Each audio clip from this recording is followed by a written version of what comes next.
Burnout, RPS. La question, comment ça impacte la performance des organisations?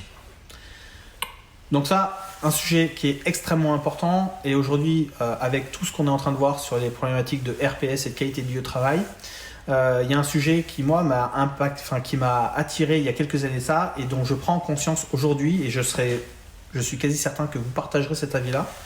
Pour ceux qui ont connu l'industrie, vous saviez, dans la plupart des industries, qu'il y avait des services méthodes et les services méthodes avaient la particularité de devoir organiser le travail de A à Z pour chacun des collaborateurs qui intervenaient dans le processus. Donc ça, c'était top. Tant qu'on était dans la production, dans l'industrie, on avait service, méthode, service industrialisation, etc. Le grand problème de ces dernières années, des 20 dernières années, c'est que l'industrie en tant que telle a plus ou moins disparu parce qu'on l'a laissé partir à l'autre bout du monde et on ne fera pas le procès de ce sujet-là. L'inconvénient, c'est que de passer sur des prestations de services et de conseils et la digitalisation, c'est très bien, sauf que aux questions qui sont liées aux méthodes de travail, on a perdu le savoir que nous avions dans l'industrie lorsqu'on a basculé de l'industrie vers les services.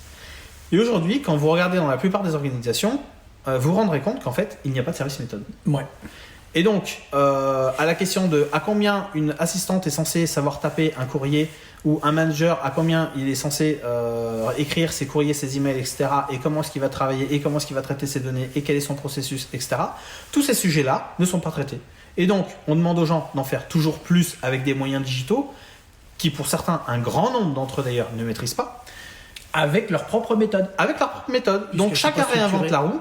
Chacun réinvente la roue. À aucun moment on s'assure que la personne a la compétence intrinsèque pour pouvoir faire ce qui lui est demandé, pour la simple et bonne raison qu'il n'y a pas de service méthode et donc sur ce qui est demandé, il n'y a rien qui est demandé. On lui dit débrouille-toi.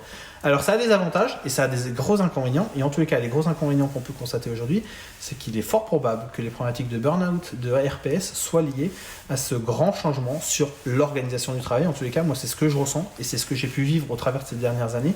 Et je suis certain que vous aussi, si vous regardez dans vos entreprises, vous constaterez peut-être la même chose. Donc si vous avez ces problématiques-là, demandez-vous quelles sont les méthodes de travail et est-ce qu'elles sont calibrées, établies, est-ce qu'elles sont partagées, est-ce que les collaborateurs ont compris comment est-ce qu'ils devaient faire et est-ce qu'on s'est assuré que les personnes avaient les compétences et les moyens pour faire ce qui est demandé. Mais si on ne dit pas comment on fait, c'est compliqué. On est sur les dimensions burn-out, RPS, QVT, tous ces sujets-là. Si vous allez regarder, ou si vous l'avez déjà fait, on est centré sur ces activités-là, sur le travail. On n'est pas centré sur comment mettre le sapin de Noël dans l'accueil pour que les gens soient bien. On n'est pas sur peindre les murs ou mettre des belles photos pour que les gens y soient bien, mettre une tisanerie, mettre machin. C'est pas ça, c'est centré sur le travail. Être centré sur le travail avec un système ou des services qui sont là pour organiser le travail, c'est quand même vachement... Ok ? Pas plus ?